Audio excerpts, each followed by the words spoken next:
오직 하나님의 말씀만이 영적인 지도요, 우리의 삶의 모든 것들은 주님의 축복에 맞을 것입니다.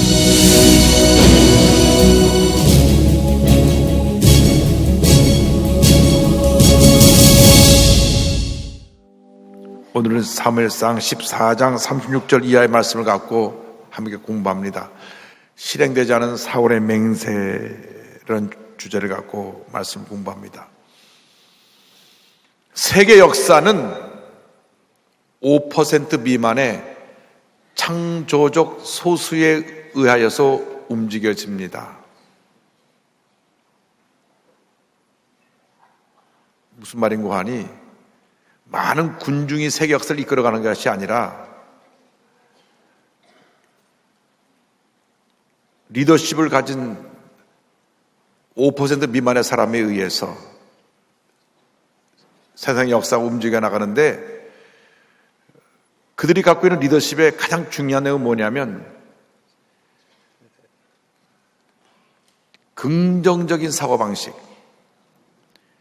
창조적이고 생산적인 그러한 생각이 모든 사람을 이끌어간다고 하는 것입니다. 절대로 지도자가 돼서 염려하고 근심하고 걱정하고 한숨 쉬고 탄식하는 모습을 보여줘서는 안 됩니다. 그러면 지도자를 보고 따라가는 사람이 다 흔들리기 때문에 리더는 항상 딱 담대히 서서 강하고 담대한 모습으로 믿음으로 전진해 나가는 모습만 보여야 되는 것입니다. 5% 미만의 창조적 소수가 누구냐? 바로 성령 충만한 우리 그리스도인들입니다. 우리 그리스도인들이 이 창조적 소수로서 세상을 이끌어가는 지도자 역할을 감당해야 되는 것입니다. 지도자가 실수하면 모든 사람이 어려움에 처하게 되는 것입니다. 그래서 우리가 나라의 지도자를 뽑을 때도 기도를 많이 하고, 그리고 그분이 정말 긍정적인 사고방식을 가지고 꿈과 비전을 갖고 있는가를 보고 사람을 뽑아야 되는 것입니다. 기도를 많이 하고 뽑아야 돼요. 절대 긍정, 절대 감사로 무장된 사람이 사회를 긍정적으로 바꿔나가지, 밤낮 부정적으로 말하고 염려하는 사람들이 지도자로 세우면 큰 어려움을 겪게 됩니다. 사울왕을 뽑을 때 저들이 그렇게 기도 한 번도 뽑지 않았어요. 사울왕을 뽑을 때 우리들을 위해서, 우리 편에서 우리를 도울 사람을 뽑으라. 하나님 편에서 우리를 다스릴 사람이 아니라 우리 편에서 우리를 도울 사람을 뽑으라고 했기 때문에 그들이 보기에 키도 크고 잘생기고 그렇게 외적 모양만 그럴싸한 사울왕을 택한 것입니다. 어떻게 보면 사울왕은 영적인 사람이 아니었던 모습을 우리가 많이 발견합니다. 그래서 자꾸 실수를 해요. 큰 실수를 합니다. 온 백성의 어려움에 빠지게 만드는 실수를 범하는데, 본인이 블레셋에 대한 감정이 아주 안 좋았기 때문에 저들을 다 진멸할 때까지 다 금식해라. 아니, 잘 먹고 싸워도 부족하다고 했는데 금식하라 그래가지고 누구든지 내 명예를 어기면 다 죽는다. 생명을 하나님이 주신 것인데 본인이 그 함부로 하나님이 주신 생명을, 자기의 명령을 지키는 걸 선포한 것을 지키지 않으면 죽는다고 선포했던 것입니다. 그래서 많은 문제가 생겨나는데 실수를 되풀이하는 사울에 대해서 36절 이하에 나옵니다. 36절 다 같이 보겠습니다. 사울이 이르되 우리가 밤에 블레 사람들을 추적하여 동떨 때까지 그들 중에서 탈취하고 한 사람도 남기지 말자. 무리가 이르되 왕의 생각에 좋은 대로 하소서 할 때에 재앙이 이르되 이리로 와서 하나님께로 가사이다 하매, 하나님께로 나아가사이다 하매. 밤새 이들을 쳐서 진멸해서 그들이 가진 거 다 빼앗자. 이미 백성들은 금식하고 지쳐있는데 다 저들을 밤새 진멸하자 명령을 내리니까 무리들은 왕이 이렇게 말하니까 네, 왕 좋은 대로 하십시오. 사울왕이 워낙 자기 주장이 강하니까 백성들은 그냥 네, 그렇게 하시옵소서. 제사장이 왕이요, 하나님께 물어보고 나가야지. 왕이 그렇게 앞서가면 되겠습니까? 라고 말을 할 때, 그때서 사울왕이 버뜩 정신이 들었습니다. 아, 그렇지. 하나님께 묻지도 않고 내가 막 나갔네. 그래서 하나님 앞에 묻습니다. 37절입니다. 사울이 하나님께 묻자오되 내가 블레 사람들을 추격하리이까 주께서 그들을 이스라엘 손에 넘기시겠나이까 하되 그날에 대답하지 아니하시는지라. 하나님이 침묵하십니다. 때때로 하나님이 침묵하십니다. 왜 침묵하시느냐? 우리가 하나님의 때를 기다리게 만드시기 위해서, 또 우리가 우리의 잘못이 무엇인지를 깨닫게 하기 위해서 하나님이 침묵하실 때가 있습니다. 일본의 작가 가운데 엔토 슈자크라고 하는 사람이 침묵이라고 하는 소설을 썼습니다. 그 소설을 보면 일본의 선교사로 왔던 분이 붙잡혀서 굴속에서 기약도 없이 5년, 10년 그냥 갇혀 지냅니다. 언제 풀어주느냐? 예수님을 모른다고 부인하면 풀어줘요. 그러니까 그 안에서 선교사들이 굴속에 들어가서 벽에다가 하루, 이틀, 3일 계속 표시를 하면서 날짜를 갖다가 한 달이 지나고 2달이 지나고 1년이 지나고 2년이 지나고 하나님이 침묵하시는구나. 그래서 하나님을 포기하고 나온 사람들이 생겨났습니다. 거기서 평생 하나님이 꺼내주지 않으셔서 거기서 죽은 사람도 있습니다. 아마 하나님이 침묵하시는구나 그렇게 생각을 했을 것입니다. 때때로 하나님이 침묵하세요. 그렇게 그 토굴 속에 들어가서 감옥에서 몇 년, 10년 이상 침묵하신 하나님 때문에 고통당한 선교사도 있었지만은 우리는 시시때때로 하나님의 침묵하실 때가 있습니다. 그 침묵하시는 이유는 우리로 하여금 주님의 때를 기다리게 하시며 우리를 깨뜨리고 낮추시기 위함이요, 그리고 우리는 아무것도 아님을 깨닫게 하기 위해서 침묵하시는 것입니다.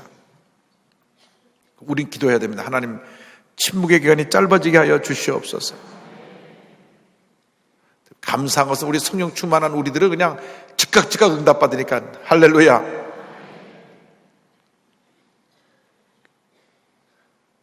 그런데 그날 침묵하셨어요. 그러니까 38절이 사울이 말합니다. 사울이 이르되 너희 군대의 지휘관들이 다 이리로 오라. 오늘 이 죄가 누구에 있나 알아보자. 분명히 누가 잘못했기 때문에 응답 안 하신 걸로 알고 너희들 다 이리 와라. 누구 죄가 어디 있나 보자. 자, 39절 그 다음 보세요. 이스라엘을 구원하신 야훼께서 살아계심을 두고 맹세하노니 내 아들 요나단에게 있다 할지라도 반드시 죽으리라 하되 모든 백성 중 한 사람도 대답하지 아니하매. 자, 사울이 큰 실수를 합니다. 무슨 실수를 하냐면 하나님의 이름을 걸고 맹세를 하는 실수를 하고, 둘째로 그 대상이 내 아들이라고 할지라도 내가 죽이겠다 그랬어요. 백성들 중에 요나단이 꿀을 먹은 것을 아는 사람들이 있었기 때문에 아마 놀래가지고 아무 말도 안 하고 있었을 것입니다. 지도자는 말이 신중해야 됩니다. 말이 신중해야 돼요. 행동이 신중해야 됩니다. 우리들이 다 실수를 합니다. 실수를 해요. 성격이 급해가지고 그냥 말이 앞서가고 행동이 앞서갈 때가 있습니다.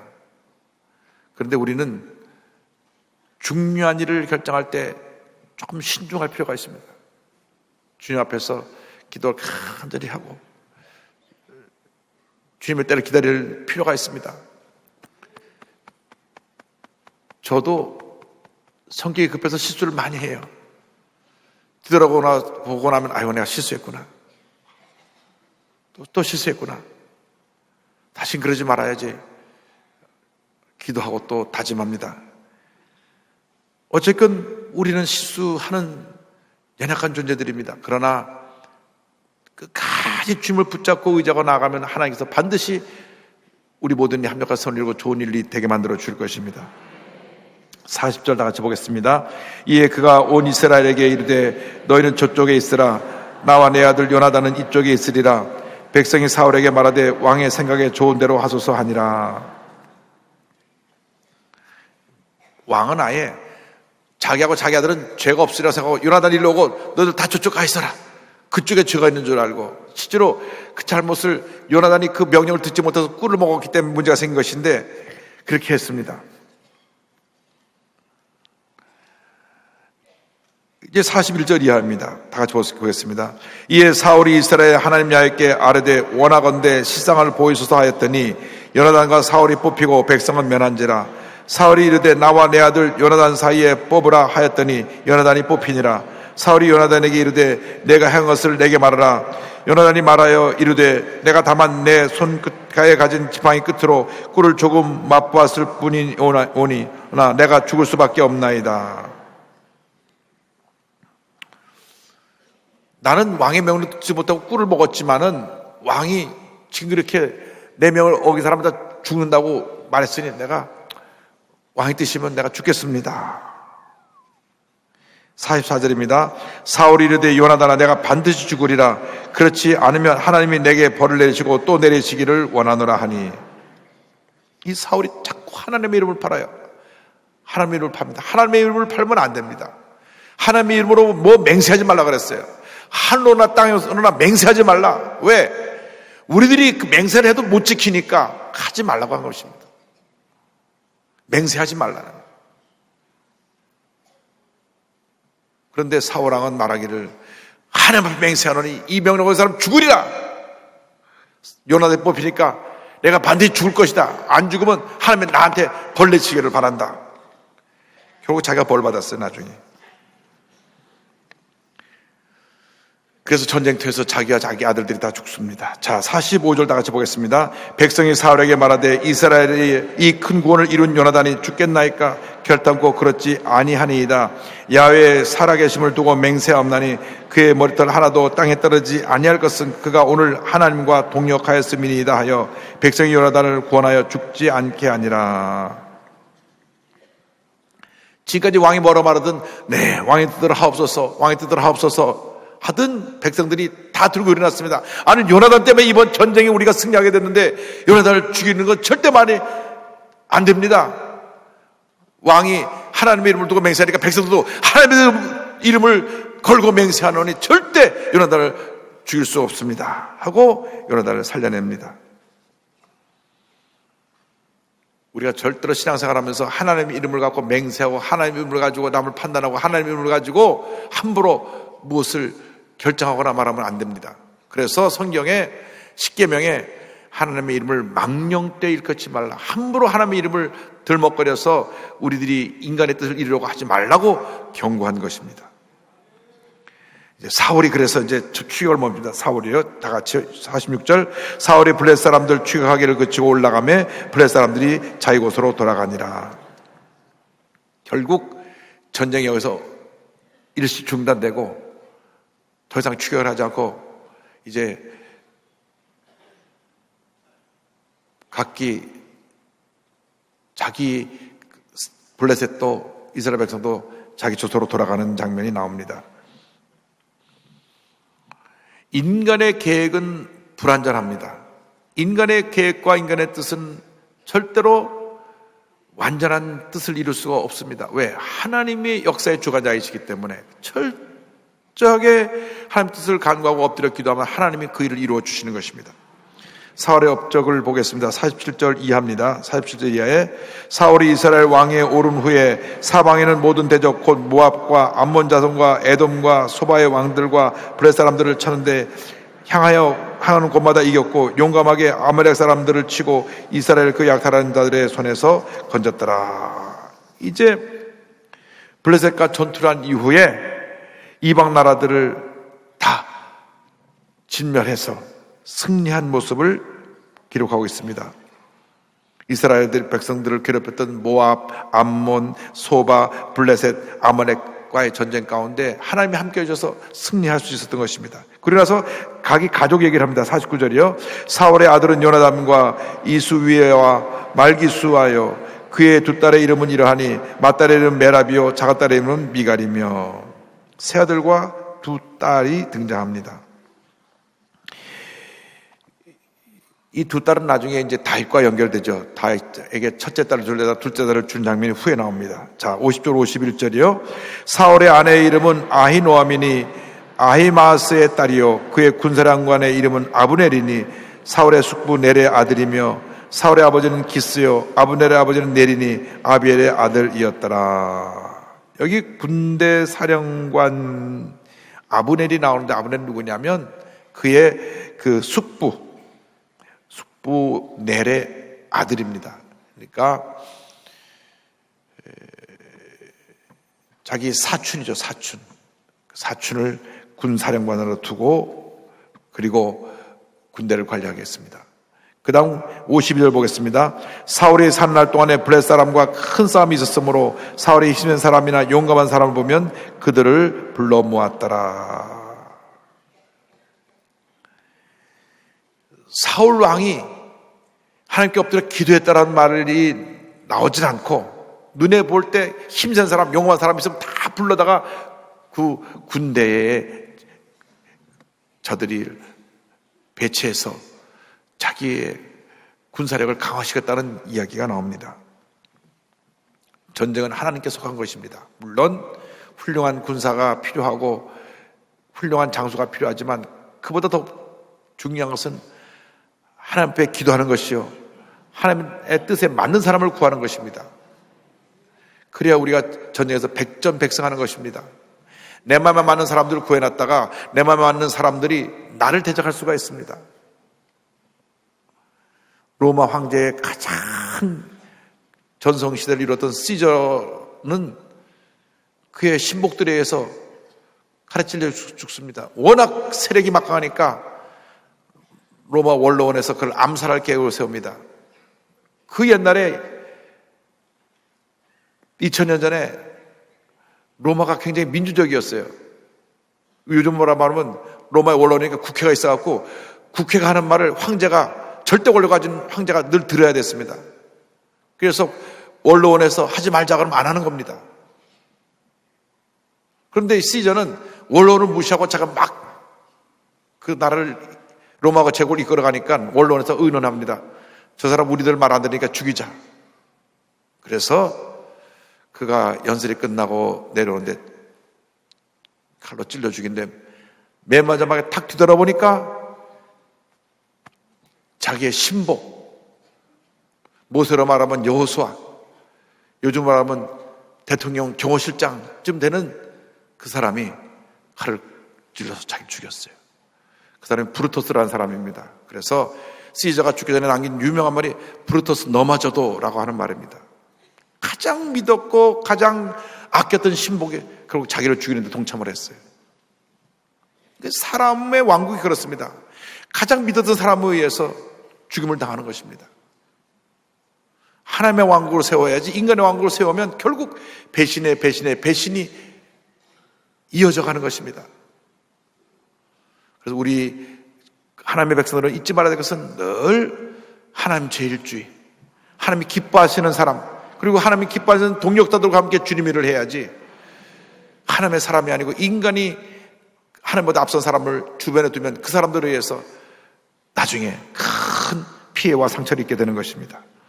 근데 사울을 보면 그가 사람을 뽑을 때 하나님의 사람을 뽑았다는 기록이 나오지 않고 힘센 사람, 용맹한 사람들을 뽑았다 했기 때문에 결국 사울의 마지막은 전쟁에서의 패배와 죽음으로 끝나게 된 것입니다. 자, 아말렉과의 전쟁을 준비한 사울에 대해서 15장 1절 이하입니다. 15장 1절입니다. 사무엘이 사울에게 이르되 야훼께서 나를 보내어 왕의 기름을 부어 그의 백성 이스라엘 위에 왕으로 삼으셨은즉 이제 왕은 야훼의 말씀을 들으소서. 자, 선지자가 와서 왕에게 고면합니다. 하나님이 당신을 세웠으니까 이제는 하나님의 말씀을 들어야지 자꾸 사람을 의지하지 마십시오. 경고를 합니다. 여러분, 잘 될 때, 문제가 없고 형통할 때 그때 조심해야 됩니다. 그때 주님의 음성을 들어야 돼요. 사람이 잘 될 때 잘 되는 것이 너무 좋아서 우리말에 제잘난 맛에 산다는 말이 있는데 내가 잘나갖고 내 뜻대로 막 가는 경우가 있어요. 이때 문제가 다가오고 위기가 다가오는 것입니다. 잘 될 때 조심해야 돼요. 높은 자리에 올라갈 때 조심해야 돼요. 사람들이 박수 칠 때 조심해야 돼요. 사람들이 박수 칠 때 내가 당연히 박수 소리를 들어야 마땅하다 생각하는 순간부터 내가 시험에 들기 시작하는 것입니다. 평신도 때는 그저 그냥 교회 나오는 게 좋고 은혜 받는 게 좋아서 정신없이 교회 나옵니다. 눈물 콧물 흘리며 예배드립니다. 그러다가 얼마 있어서 서리 입사가 되고 구역장이 되고 지역장이 되고 안십사님 권사님 되고 장로님 되는 동안에 알게 모르게 내가가 들어오면 그때부터 문제가 생기는 것입니다. 내가. 평신도 때는 없던 그 내가가 들어오는 거예요. 직분을 주면서부터 그 내가가 들어와서 내가 누군데 라고 하는 마음이 들어온 순간부터 문제가 생기는 것입니다. 주님의 은혜로 주님을 섬기고 주님의 사람이 될 때 하나님께서 큰 복을 줄 줄 믿습니다. 2절 3절 다 같이 보겠습니다. 만군의 여호와께서 이같이 말씀하시기를 아말렉이 이스라엘에게 행한 일 곧 애굽에서 나올 때 길에서 대적한 일로 내가 그들을 벌하노니 지금 가서 아말렉을 쳐서 그들의 모든 소유를 남기지 말고 진멸하되 남녀와 소와 젖먹는 아이와 우양과 낙타와 나귀를 죽이라 하셨나이다 하니. 자, 아말렉이 누구냐? 아말렉이 이스라엘 백성이 출애굽해서 광야길을 가는데 광야길을 가다 보니까 피곤하고 지쳐서 뒤에 처진 사람들이 있어요. 앞에 가는 사람이고 뒤에 처진 사람이 있는데 아말렉은 뒤에 처진 사람들을 공격해가지고 이스라엘에 큰 피해를 입혔던 그 이방 족속입니다. 이제 아말렉을 치러 가는데 다 진멸하고 하나도 남겨놓지 마라. 싹 진멸하라고 명합니다. 그래서 이제 주님의 명령을 따라서 군사를 모읍니다. 4절 5절입니다. 사울이 백성을 수집하고 그들을 들라임에서 세어보니 보병이 20만 명이요 유다 사람이 10,000명이라. 사울이 아말렉 성의 일로 골짜기에 복병시키니라. 그래서 군사를 모으는데 그 전에 블레셋하고 싸울 때 3,000명이었는데요 지금 21만 명이 됐어요. 그만큼 이제 군사력도 강해지고 이스라엘이 결속력이 생긴 겁니다. 6절 다 같이 보겠습니다. 사울이 겐 사람에게 이르되 아말렉 사람 중에서 떠나가라. 그들과 함께 너희를 멸하게 될까 하노라. 이스라엘 모든 자손이 애굽에서 올라올 때 너희가 그들을 선대하였느니라. 이에 겐 사람이 아말렉 사람 중에서 떠나니라. 그런데 이 겐 족속은 누구냐? 이스라엘이 출애굽해서 갈 때 모세 장인이 이 겐 족속인데 이 장인이 함께 이제 그 가족들과 함께 합류해서 가나안 땅에 와서 살면서 아말렉 족속에 사는 그 근처에 살았어요. 이제 전쟁을 할 텐데 너희들은 이 전쟁터에서 싹 피해서 대피해 있으면 피해를 입지 않을 것이다. 우리가 아말렉을 칠 텐데 너희가 억울하게 희생을 당하면 안 되니까 피하라고 그렇게 해서 이스라엘 백성을 잘 선대한 겐 족속이 이렇게 피해로부터 벗어나게 되는 것입니다. 하나님은 하나님의 백성들에게 사랑을 베푼 사람들에게 은혜를 주십니다. 하나님의 사람들을 힘들게 하고 고통을 준 사람을 벌하시는 것입니다. 그러니까 여러분들을 괴롭히는 사람하고 여러분이 싸울 필요가 없어요. 하나님께 말씀드리면 하나님이 알았다고 그쪽을 꾹 눌러버리시는 것입니다. 우리가 그들하고 싸우면 에너지가 소비되는 거예요. 감정 나빠지죠. 미운 마음 생기죠. 분노가 생기죠. 또 내 입에서 원치 않은 나쁜 말들이 나오죠. 그러면 안 됩니다. 예수 믿는 사람이 왜 믿지 않은 사람들하고 싸워서 그 신앙이 그렇게 세독화되고 그 신앙에 피해를 입을 필요가 없습니다. 우리는 거룩한 백성입니다. 거룩하게 살아야 됩니다. 주님께 영광을 돌려야 됩니다. 기쁨과 감사가 넘쳐나야 됩니다. 그래서 악에게 지지 말고 손으로 악을 일하한 그 말씀은 그런 악인들과 똑같이 악하게 싸우라는 것이 아니라 기도하고 참고 견디고 하나님께 맡기면 하나님의 때 그들을 심판하실 것입니다. 심판하는 것이 내게 있다고 말씀하셨기 때문에 절대로 너 죽고 나 죽자 싸우지 마세요. 그러므로 우리가 영적 재무장하러 성숙한 그리스도인이 되어서 사울처럼 실수하지 말고 영적 지도자로서 하나님의 가장 기뻐하시는 선택과 결정을 하고 하나님의 때를 기다리고 기도하며 믿음으로 나가는 여러분 되시기를 주님의 이름으로 축원합니다. 기도하겠습니다. 사랑과 은혜와 자비가 무한하신 하나님 아버지, 우리가 하나님의 사람이 되어 하나님의 일을 하기 원합니다. 절대로 사울처럼 하나님의 사람이 인간의 생각에 앞서서 실수하지 않게 하여 주시고, 우리 일생이 하나님 제1주의 하나님을 기쁘시게 하고 주님을 찬양하는 일생이 되게 하여 주시옵소서. 예수님의 이름으로 기도 올리옵나이다. 아멘.